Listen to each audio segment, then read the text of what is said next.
Imagine waking up one morning to the sound of bulldozers outside your window, only to find a crew ripping up your yard, claiming your homeowners association approved a road right through your property. You show them the deed, you tell them to stop, but they ignore you. Days later, the HOA doesn't apologize, they sue you. What they didn't know is that I wasn't backing down, and by the time this was over, I'd take their road, their power, and their entire HOA from them. Before we dive in, comment which country you're watching from. I still remember the first morning I saw them. 3 construction trucks lined up right in front of my property like an invading army. The sound of diesel engines echoed through the still air, drowning out the birds that usually perched on my oak fence. I step on my porch in my slippers, coffee mug in hand, thinking there must be some mistake. Then I saw the orange vests, 5 men in hard hats, pounding wooden stakes into the dirt of my front yard. The same dirt I'd spent years tending, the same stretch of land that led to my vegetable garden. I called out, "Hey, what the hell do you think you're doing on my property?" One of them looked up, unfazed, and said, "We're clearing space for the new HOA road. Got approval last week." My stomach dropped. HOA road? I asked, walking closer. I've been a member of that homeowners association for years. I paid my dues on time, attended meetings, followed every regulation they threw at us. But not once did I hear about a road being built through my property. The foreman didn't seem to care. He pointed to a clipboard and said, "All legal, sir." The HOA signed off on it. My hands tightened around the coffee cup. "I didn't sign off on anything," I snapped. But they just shrugged, started their bulldozers, and kept working like I was invisible.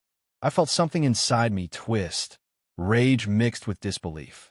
That road wasn't just on the edge of my yard. It cut right through the middle of my land, the place where my late wife planted her lilac trees. I stormed back inside and pulled out my property deed, hands shaking. The map was clear. No easements, no shared access, nothing that gave anyone permission to touch my soil. I took photos, videos, even measured the distance from the county marker stone to the edge of my fence. Every inch confirmed what I already knew.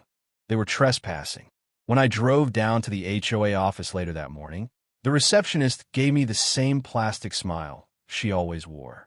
"Hi, Mr. Davis. How can we help you today?" she asked, pretending she didn't see the fury in my eyes. I slammed the folder onto her desk. "You can start by explaining why your construction crew is tearing up my land." Her smile faltered for a split second before she said, "Oh, that. The board approved it last week. It's part of the new neighborhood expansion." I leaned forward. "Expansion onto whose property?" I asked. She hesitated. "Technically, it's HOA-managed land." I laughed out loud, the kind of bitter laugh that doesn't sound human anymore. "You're wrong. That's my land, and I have the documents to prove it." Before she could respond, a man walked out from the back office. Greg Thompson, HOA president. He was the type who loved to throw his title around, always dressed like he was attending court, even for neighborhood picnics. "Mr. Davis," he said in that fake calm voice, "let's not make this ugly. The board made a unanimous decision. The road benefits everyone." I glared at him. "Not everyone. Not me." He sighed, folding his arms. "If you resist, we'll have to take legal action." That's when I realized this wasn't a misunderstanding. It was a setup, and I was their target. That night, I couldn't sleep. The sound of engines outside my window haunted me.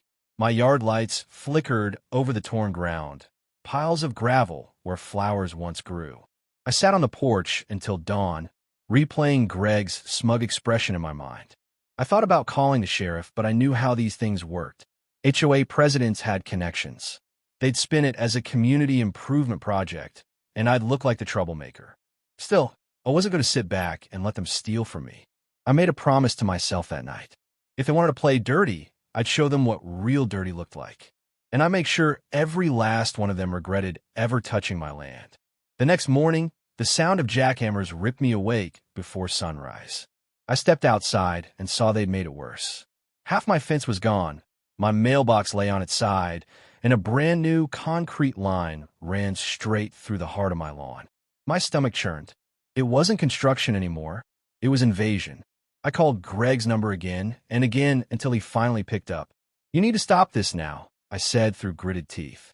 He replied calmly, "Mr. Davis, We sent notice weeks ago. You should have read your mail. My pulse spiked. You mean the envelope with no return address? The one that looked like junk mail. He chuckled. Well, that's your fault then. That laugh told me everything I needed to know. They were trying to provoke me, push me until I broke. So I started gathering evidence.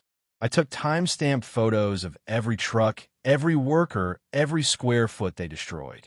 I visited the county records office, pulling property maps that dated back 40 years. Every single one confirmed my boundary was untouched and privately owned. Then I went to the sheriff's department.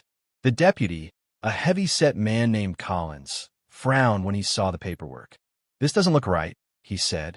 They can't just build through your lot without an easement. He promised to make a few calls. But by the time I got home, the workers were pouring asphalt. They were finishing what they started, locking my land under their road. I ran out shouting, "Stop! This is illegal." The foreman didn't even look at me. "Take it up with your HOA," he said. My blood boiled.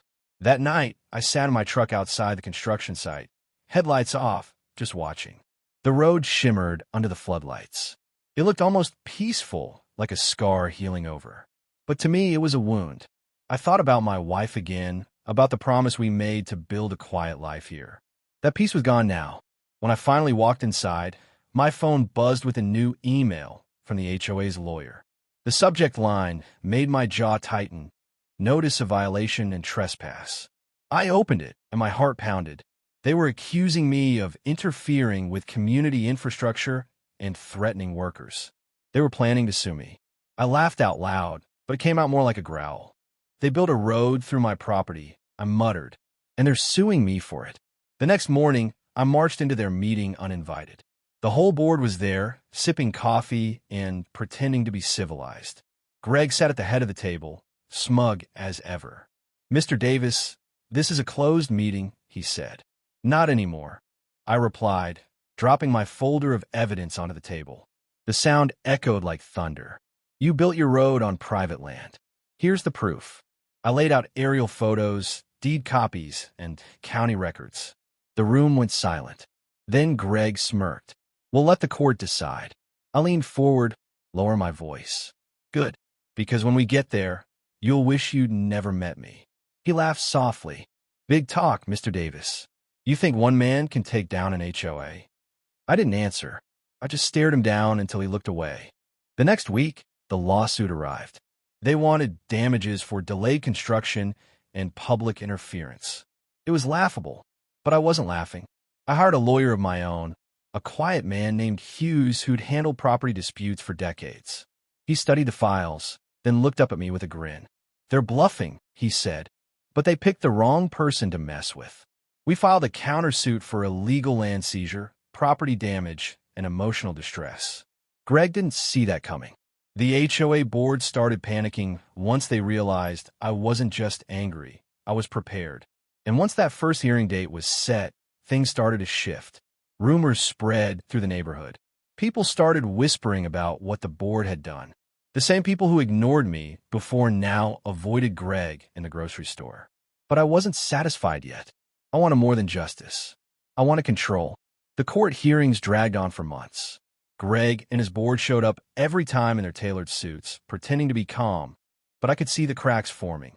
My lawyer presented aerial drone footage showing exactly where the road cut through my deeded land. The county assessor testified that no easement existed.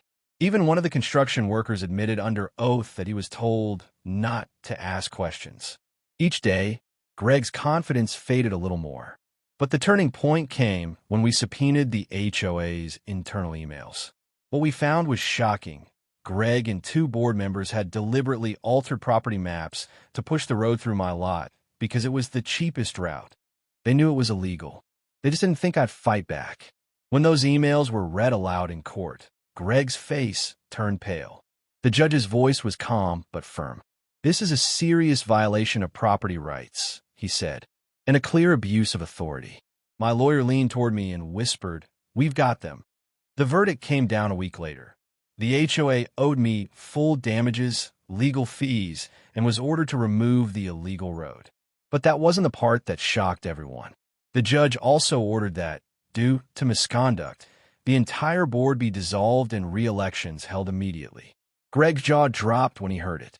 The same man who once told me, "You can't beat the system," was now forced to hand over the gavel. Neighbors started approaching me, one by one, thanking me for standing up. "You did what none of us could," one woman said. Another added, "They've bullied us for years." When the time came for elections, the vote was unanimous. I was chosen as the new HOA president. The irony wasn't lost on me. The same group that tried to destroy me now had to answer to me. The first thing I did was terminate every shady contract Greg had approved. The second was to plant new lilac trees along the edge of my property, the same place where my wife's used to bloom before they tore it up. Standing there, watching the new saplings sway in the breeze, I felt something I hadn't in a long time: peace. A few weeks later, Greg came to collect his things from the HOA office. He wouldn't meet my eyes. "Guess you got what you wanted," he muttered. I looked at him calmly. "No, Greg, I got what was fair." He nodded once, turned, and walked out without another word. As his car disappeared down the hill, I looked out the window toward the road they tried to steal from me. It was quiet now, reclaimed. The cracks in the asphalt were already showing, like the lies that built it. I knew then that justice isn't about revenge. It's about standing your ground, no matter how small that ground may be. And I did. And that's how the same HOA that tried to steal my land ended up answering to me. They thought one homeowner couldn't fight back, but they were wrong. Sometimes standing your ground isn't just about property. It's about principle. If you enjoyed this story, make sure to like, share, and subscribe for more real justice stories. And tell me in the comments, what would you have done if your HOA tried this on you?